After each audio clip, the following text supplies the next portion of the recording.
Queridos irmãos, eu queria hoje fazer uma introdução geral às leituras da Quaresma nos dias de semana.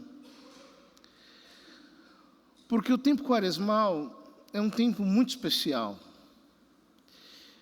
E uma das coisas mais interessantes sobre a Quaresma é que ela é o único tempo em que, para cada dia, a Igreja compôs uma missa inteira, com orações próprias de cada dia, com bênçãos a uma oração sobre o povo, muito tradicional, que é feita no final da missa, antes da bênção final, que agora na terceira edição do Missal foi colocada, graças a Deus. E as leituras são próprias de cada dia, tendo a ver com os textos da missa que se celebra. Nós poderíamos perguntar um pouco qual foi o critério que levou a escolha dessas leituras para os dias de semana do tempo quaresmal. Ora, nós podemos dizer que a Quaresma se divide em dois tempos, ou em duas partes, no que diz respeito ao que nós estamos falando. Até a quarta semana,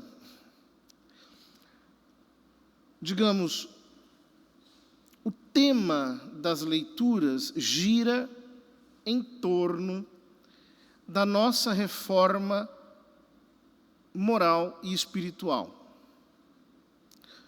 Ou seja, tem um caráter mais ascético. As leituras nos chamam à conversão, nos chamam a fazer a escolha certa e a recorrer aos meios certos para chegarmos ao fim a que nos propomos. A primeira semana da Quaresma, que será a semana que vem, se concentra sobre os meios. Então nós ouviremos sobre a esmola, ouviremos sobre a oração, ouviremos sobre o jejum novamente. Na segunda semana, os textos nos exortam à luta contra o pecado. E aqui busquemos a santidade. Os textos dos profetas vão na linha da denúncia ao pecado. O Senhor nos falará no Evangelho sobre a importância de largarmos a má conduta. Na terceira semana, é como se nós aprofundássemos e entrássemos numa necessidade de reforma interior. Ou seja, a conversão não pode ser apenas externa. Ela tem que regenerar-nos por dentro. Então, na quarta semana, os nossos olhos já se voltam para Cristo, de maneira total. Então, nós meditamos sobre Cristo como o mistério da nova aliança, o seu sacrifício, a sua entrega. Nós começamos a ler os textos de São João durante a quarta semana. Na quinta semana, que é a primeira semana do tempo da paixão, que é quando nós cobrimos as imagens, então ali nós já nos voltamos para Cristo que se encaminha para a paixão. E aí nós chegamos na Semana Santa, em que vamos considerando o mistério da traição do Senhor, da negação do Senhor, da entrega do Senhor aos seus inimigos, até chegarmos à instituição da Eucaristia, ao sacrifício da cruz e à sepultura e à ressurreição do Senhor. Portanto, As leituras do tempo da Quaresma, nessa primeira fase, vão nos fazer olhar muito para dentro de nós,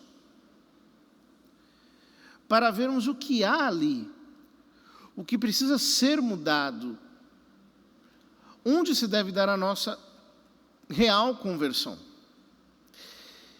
E, portanto, nós teremos hoje, logo depois da quarta-feira de cinzas, duas leituras, uma do Deuteronômio, em que Moisés propõe ao povo a vida ou a morte, a bênção ou a maldição, os dois caminhos.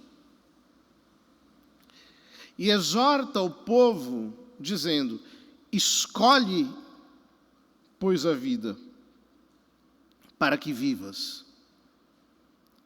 Escolhe. Faz uma escolha, porque nós não podemos ficar neutros. Nós precisamos tomar posição. É claro que somos pecadores. Pecamos, ofendemos a Deus. Mas como é diferente alguém que peca e se arrepende, e se confessa, e volta a lutar. Vejam, a nossa opção, como dizem os moralistas, a opção fundamental, aquela mais profunda, aquela que é o fundamento de todas, tem que ser a opção correta. E é por isso que Jesus, no Evangelho, diz: se alguém me quer seguir, negue-se a si mesmo. Se alguém me quer, ele não impõe. Ele não se coloca de um modo inevitável, inexorável. Ele solicita o consentimento da nossa vontade. Ora, há uma diferença muito grande entre quem escolheu a Cristo e quem ainda se mantém numa posição distante, talvez não muito distante, mas é aquela posição em que a pessoa anda 100 metros, depois volta para trás, um domingo falta na missa, aí depois volta, aí depois fica um tempo sem se confessar, depois vem e se confessa. Ou seja, não há uma ruptura real com o caminho da maldade, o caminho do pecado. Nós temos que pedir a Deus a graça de termos uma ruptura real. Quantos de nós podemos ter pecados de, entre aspas, estimação? Que nós não largamos. Nós cultivamos aqui e ali, e que nos custa deixar de lado. É aquela pessoa que nós precisamos bloquear na nossa lista de contatos, porque só nos leva para a perdição. É aquele canal que nós precisamos tirar da nossa televisão, que não nos leva para Deus.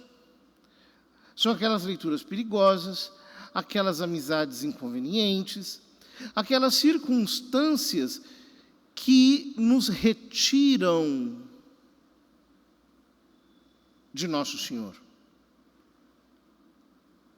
Quantos, por exemplo, querem um caminho misturado?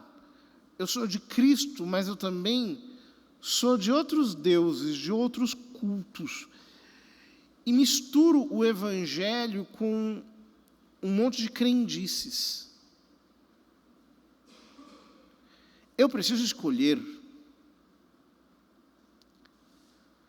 Deus não escolhe por mim. Há um mistério aqui. A graça nos induz nos constrange, nos convida, nos assedia, suscita um certo afeto no nosso coração, mas a decisão da vontade é inteiramente nossa. Porque Deus não nos tira a nossa liberdade. No Salmo, nós lemos o Salmo 1. Feliz é todo aquele que não anda conforme os conselhos dos perversos. E depois, feliz de quem anda no caminho do Senhor. Ele é semelhante a uma árvore que na beira da torrente está plantada. Mas outra é a sorte dos perversos. Eles são como a palha seca, espalhada, dispersada. Mas o salmista conclui dizendo: Deus vigia o caminho dos eleitos. Deus vigia o caminho dos eleitos. Quem é eleito, os escolhidos de Deus, são aqueles que ao mesmo tempo escolheram a Deus. Esses são acompanhados pelos olhos amorosos do Senhor e nunca serão abandonados ao seu próprio erro. Deus falará em sua consciência,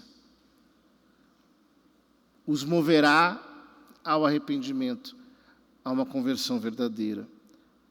Que o Senhor nos permita nunca trocarmos a nossa opção por Jesus Cristo. Que essa escolha seja renovada a cada dia. Que nós nunca voltemos atrás. E então, queridos irmãos, nós entenderemos que quem escolheu o Senhor não perdeu nada, negando-se a si mesmo. Aquele que de fato aceitou Cristo tem em seu coração a melhor versão de si mesmo. Que o Senhor nos faça entender esse mistério e que nos leve a uma entrega radical, a uma entrega que não conhece regateios, negociações, a uma entrega que chega até a morte.